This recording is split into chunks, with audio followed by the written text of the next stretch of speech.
नमस्कार साथियों, कैसे हैं आप सब लोग। दोस्तों आशा करते हैं कि आप सभी साथी स्वस्थ होंगे।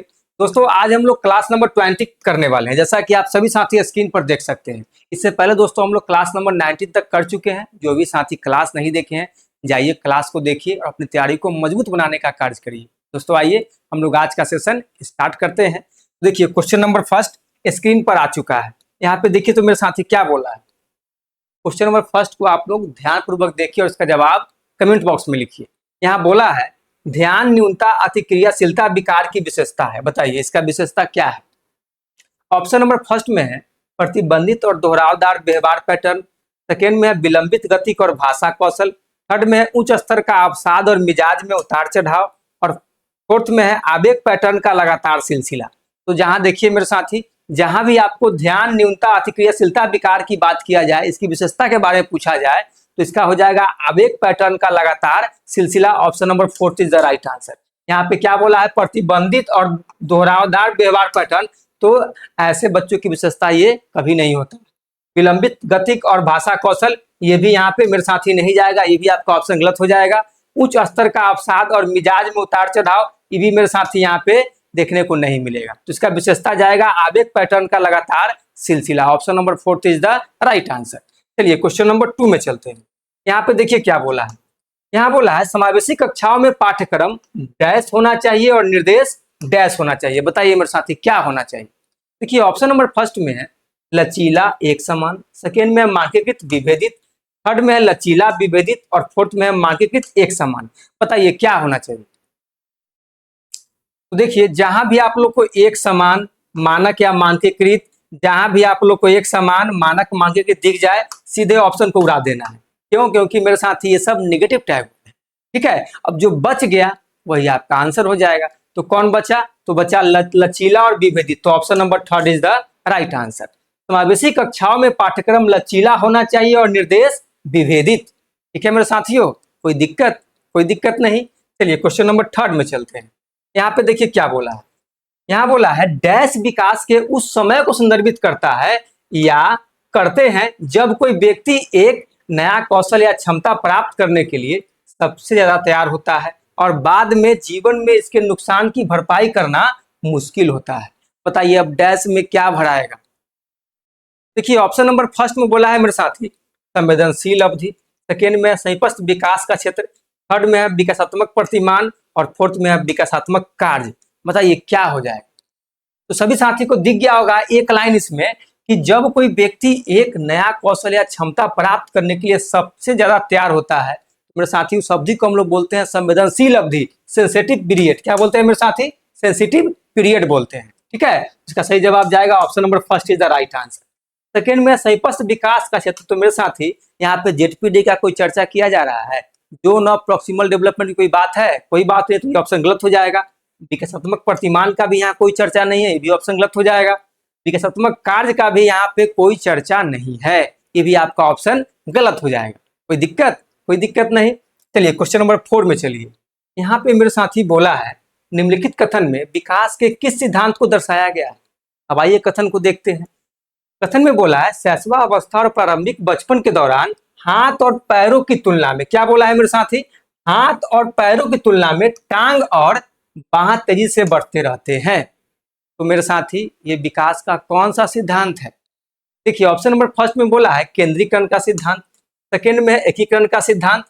थर्ड में है समीप दूराभिमुख सिद्धांत और फोर्थ में है शीर्षगामी सिद्धांत। तो देखिए समीप दूराभिमुख सिद्धांत को हम लोग बोलते हैं प्रोक्सिमो डिस्टल प्रिंसिपल और शीर्षगामी सिद्धांत को बोलते हैं सेफेलोकोरल प्रिंसिपल। तो आप लोग इसका नाम इंग्लिश में याद रखिएगा, क्योंकि हिंदी में एग्जामिनर बार बार इसका नाम चेंज करके आपसे पूछ देगा।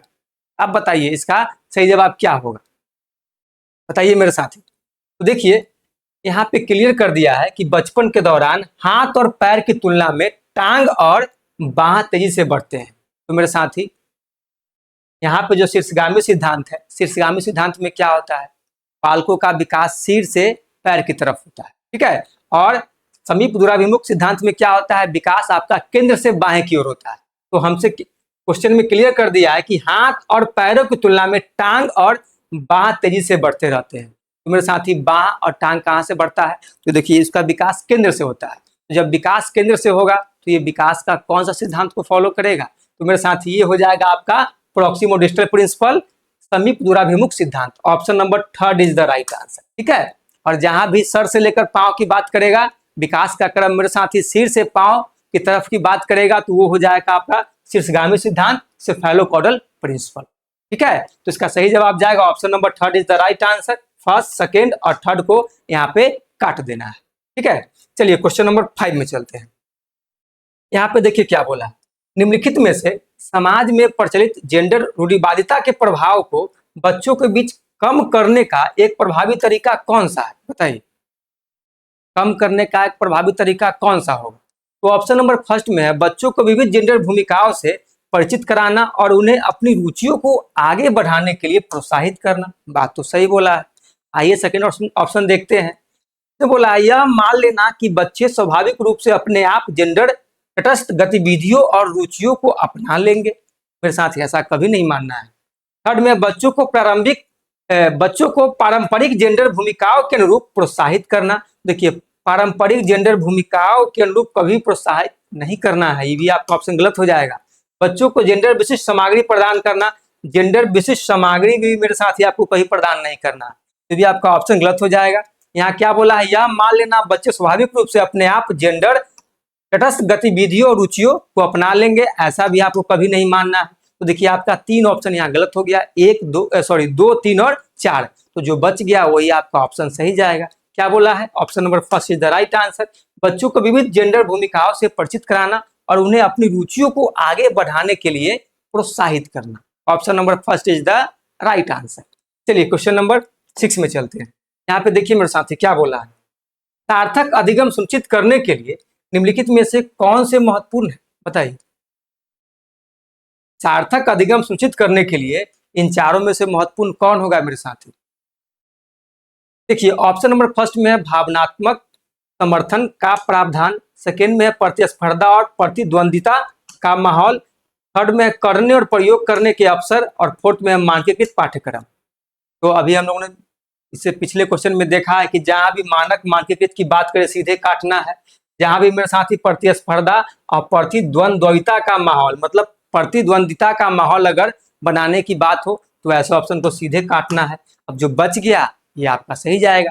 तो बच कौन गया, 1 और थर्ड। 1 थर्ड कहाँ पे है, option number 2 is the right. कहाँ है मेरे साथी, option number 2 is the right answer. चलिए क्वेश्चन नंबर 7 में चलते हैं। यहाँ पे देखिए हमारा क्वेश्चन आ गया एजर्सन और रीजन का अधिकथन और कारण। देखिए अभिकथन में क्या बोला है, तो अभिकथन में बोला है शिक्षकों को पार के रूप में बच्चों को ढेर सारे संकेत और आलंबन उपलब्ध कराने चाहिए। बिल्कुल सही बात है, अभिकथन बिल्कुल सही बोला है। कारण में है जीन पियाजे ने इस बात पर जोर दिया कि अधिक जानकार लोग सामाजिक अंतःक्रिया के माध्यम से बच्चों के संज्ञानात्मक कौशल को आगे बढ़ाने में महत्वपूर्ण भूमिका निभाते हैं। मेरे साथी अधिक जानकार लोग को क्या बोलते हैं, MKO। क्या बोलते हैं मेरे साथी, मोर नॉलेजेबल अदर। तो यहाँ पे देखिए जीन पियाजे ने इस बात पर जोर दिया। ये जीन पियाजे साहब का कथन है क्या, ये तो कथन है लेव वाइगोत्स्की साहब का। तो ये आपका कारण पहले ही गलत हो जाएगा। जब कारण गलत हो जाएगा तो बताइए इसका ऑप्शन क्या आएगा, तो ए सही है लेकिन आर गलत है। तो ए सही लेकिन आर गलत कहाँ पे है, तो मेरे साथ ये सही है लेकिन आर गलत है। Option number first is the right answer. ठीक है, चलिए क्वेश्चन नंबर 8 में चलते हैं। यहाँ पे देखिए फिर से हमारा एजर्सन और रीजन आ गया। अभी कथन में बोला है एक प्रभावी शिक्षा शास्त्रीय रणनीति यह है कि बच्चों को नई जानकारी को जो वो पहले से जानते हैं के साथ जोड़ने के लिए कहा जाए। बात बिल्कुल सही है मेरे साथी। उसे क्या होता है, बच्चा सार्थक सीखता है और बच्चा मेरे साथी चीजों को अच्छे से सीखता है और अपने इन्वायरमेंट के अकॉर्डिंग उसे रिलेट करके मेरे साथी अपना सर्वांगीण विकास करने में सफल होता है। ये बात आपका सही होगा। कारण ने बोला है समानताओं और विभिन्नताओं की पहचान करने से बच्चों को जानकारी संगठित करने में मदद मिल सकती है, जो उन्हें सोचने के साथ साथ बेहतर याद रखने में भी मदद करती है। तो मेरे साथी कारण भी सही बोला गया है। मेरे साथी यहाँ पे कारण भी सही बोला है और अभिकथन का सही व्याख्या भी कर रहा है, क्योंकि यहाँ क्या बोला है, समानताओं और विभिन्नताओं की पहचान करने से बच्चों को जानकारी संगठित करने में मदद मिल सकती है, जो उन्हें सोचने के साथ साथ बेहतर याद रखने में भी मदद करती है। इसका सही जवाब क्या जाएगा, इसका सही जवाब जाएगा ए और आर दोनों सही है और ए की आर सही व्याख्या करता है। Option number third is the right answer. कोई दिक्कत नहीं। चलिए क्वेश्चन नंबर 9 में चलते हैं। यहाँ पे देखिए क्या बोला है, बाहरी प्रेरणा डैश से आती है जबकि आंतरिक प्रेरणा पर डैश आधारित होता है। बताइए मेरे साथी, बाहरी प्रेरणा कहां से आती है बताइए, और जबकि आंतरिक प्रेरणा पर डैश आधारित होती है, मतलब डैश पर आधारित होती है। इस तरीके से हम लोग बोल सकते हैं आंतरिक प्रेरणा, यहाँ पे जो पर है ना, ये पर यहाँ पे होना चाहिए था मेरे साथी, ये पर यहाँ पे होना चाहिए था, ये टाइपिंग मिस्टेक है, आप लोग सुधार लीजिएगा। ठीक है, तो आंतरिक प्रेरणा डैश पर आधारित होती है, तो किस पर आधारित होती है? देखिए ऑप्शन नंबर फर्स्ट में सजा से बचाव या पुरस्कार जैसे इनाम, सेकेंड में दूसरों की सराहना या व्यक्तिगत संतुष्टि, थर्ड में है व्यक्तिगत संतुष्टि या दूसरों की स्वीकृति, फोर्थ में है व्यक्तिगत संतुष्टि या पुरस्कार जैसे इनाम। बताइए इसका सही जवाब क्या होगा? तो मेरे साथी देखिए, बाहरी प्रेरणा जो होती है वो दूसरों की सराहना से आती है। कहाँ से आती है मेरे साथी? दूसरों का सराहना से, मतलब से आप लोग कोई काम कर रहे हैं और कोई काम में विफल हो रहे हैं, तो लोग आपको क्या कर रहा है? सराहना कर रहा है, आपकी तारीफ कर रहा है कि बेटा तुम कर सकते हो, तुमको करना चाहिए, और आप क्या कर रहे हैं? उस तारीफ के चक्कर में आप चीजों को करते जा रहे हैं, आपका सेल्फ सेटिस्फेक्शन नहीं है, आपको उस काम को करने के प्रति रुचि नहीं है, तो हम लोग उसको बोलते हैं बाहरी प्रेरणा। मतलब बाहरी दिखावा के चक्कर में बच्चा कोई काम को करने लगता है। ठीक है, जबकि आंतरिक प्रेरणा पर मेरे साथी, जबकि आंतरिक प्रेरणा डैश पर आधारित होती है, तो आंतरिक प्रेरणा होता है व्यक्तिगत संतुष्टि पर। क्या होता है मेरे साथी? ये होता है आपका व्यक्तिगत संतुष्टि, मतलब लोग अपने बालक अपने रुचि के अकॉर्डिंग काम को करता है, अपने सेटिस्फैक्शन के लिए काम करता है, उसे हम लोग बोलते हैं आंतरिक प्रेरणा। ठीक है, आंतरिक प्रेरणा, जब आपको कोई काम को करने में खुशी मिलती है और तब आप उस काम को करते हैं, तो आप आंतरिक रूप से क्या है मेरे साथी? प्रेरित है। ठीक है, तो इसका सही जवाब जाएगा दूसरों की सराहना और व्यक्तिगत संतुष्टि। Option number 2 is the right answer. यहाँ पे सजा से बचाव, पुरस्कार जैसे इनाम नहीं चलेगा, व्यक्तिगत संतुष्टि मेरे साथ यहाँ पे नहीं चलेगा, क्योंकि बाहरी प्रेरणा जो होता है ये दूसरों की सराहना से होती है। दूसरों की स्वीकृति यहाँ नहीं चलेगा, ये भी आपका ऑप्शन गलत हो जाएगा। व्यक्तिगत संतुष्टि, यहाँ पे व्यक्तिगत संतुष्टि नहीं जाएगा, क्योंकि अभी हमने देखा है कि बाहरी प्रेरणा बालकों में कहाँ से आती है। पुरस्कार जैसे इनाम, पुरस्कार जैसे इनाम से कोई मतलब नहीं रखता है आंतरिक प्रेरणा। ठीक है, इसका सही जवाब दूसरों की सराहना और व्यक्तिगत संतुष्टि। चलिए क्वेश्चन नंबर 10 में चलते हैं। अभिकथन और कारण। अभिकथन में बोला है बच्चों में रचनात्मकता को पोषित करने के लिए, उनके चिंतन और मनन करने के लिए व्यवहारिक समस्याओं और मुद्दे को प्रस्तुत करने की आवश्यकता है। बिल्कुल सही बात है, बिल्कुल सही बात बोला है मेरे साथ। अभिकथन कारण में रचनात्मक बच्चों में कुछ नया खोजने की क्षमता होती है और उन्हें बौद्धिक उत्तेजना की आवश्यकता होती है। ये बात भी मेरे साथ ही कारण बिल्कुल सही बोला है, और कारण जो है अभिकथन का सही व्याख्या भी कर रहा है। इसका सही जवाब क्या जाएगा? ए और आर दोनों सही है, और ए की आर सही व्याख्या करता है। Option number 3 is the right answer. कोई दिक्कत? कोई दिक्कत नहीं। चलिए क्वेश्चन नंबर 11 में चलते हैं। अब क्वेश्चन आ गया हमारा प्याजे साहब से। देखिए प्याजे साहब क्या कहना चाह रहे हैं। तो प्याजे के अकॉर्डिंग या प्याजे के अनुसार निम्नलिखित में से कौन सा समायोजन का उदाहरण है? बताइए मेरे साथी, निम्नलिखित में से समायोजन का उदाहरण कौन हो? प्याजे साहब के अकॉर्डिंग, प्याजे साहब के अनुसार बताइए। फर्स्ट में एक बच्चा अतिरिक्त पहियों के साथ साइकिल चलाना सीखता है। सेकेंड में बच्चा पहली बार अपने जूतों को बांधना सीखता है। थर्ड में बच्चा परिचित वस्तु के लिए नया शब्द सीखता है। फोर्थ में एक बच्चा महसूस करता है कि कुत्ता और बिल्ली दोनों जानवर हैं। तो बताइए क्वेश्चन में बोला गया है कि निम्नलिखित में से कौन सा समायोजन का उदाहरण है? तो मेरे साथी समायोजन का उदाहरण जाएगा एक बच्चा परिचित वस्तु के लिए नया शब्द सीखता है। क्या हो जाएगा?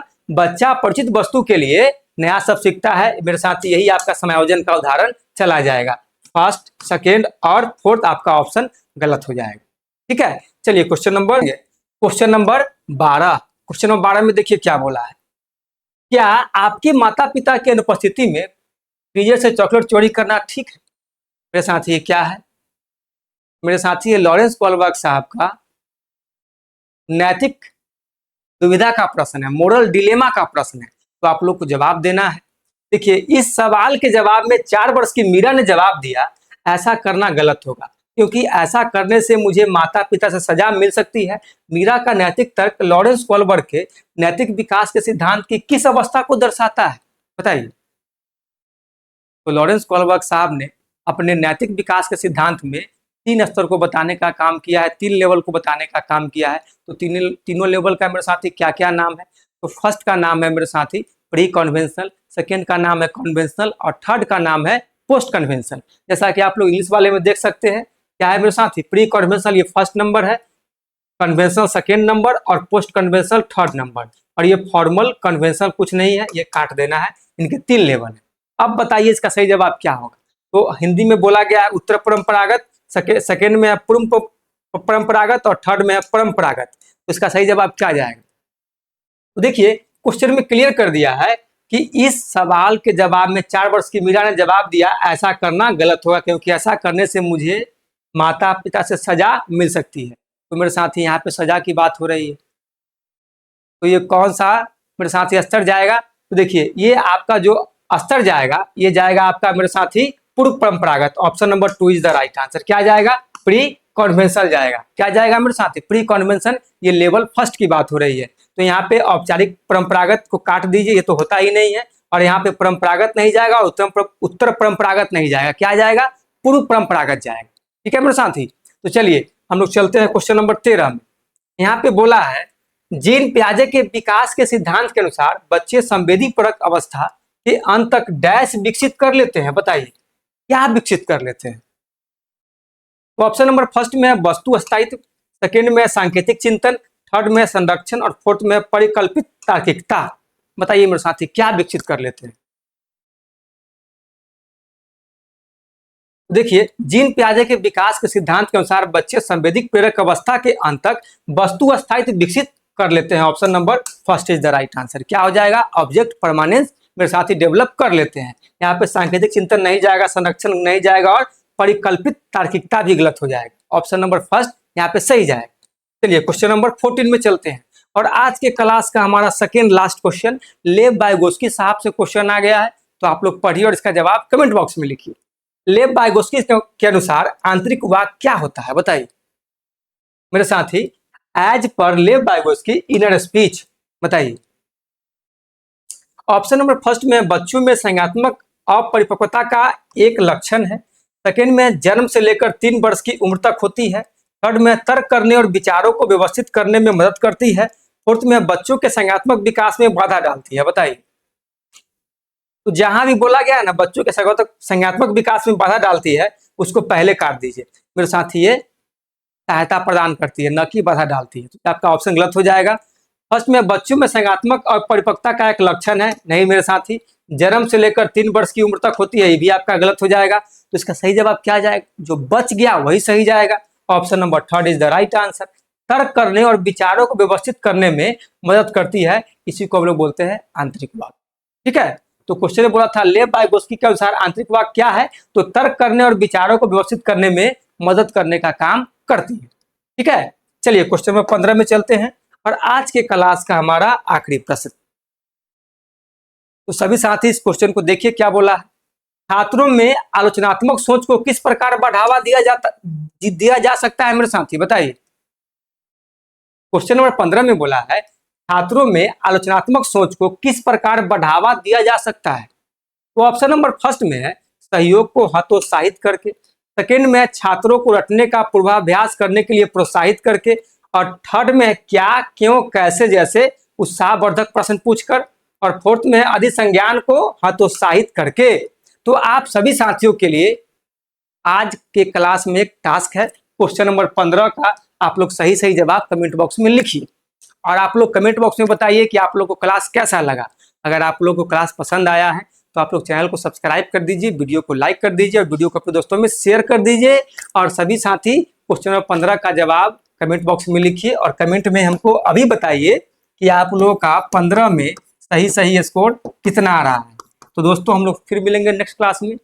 इतना ही, धन्यवाद, जय हिंद।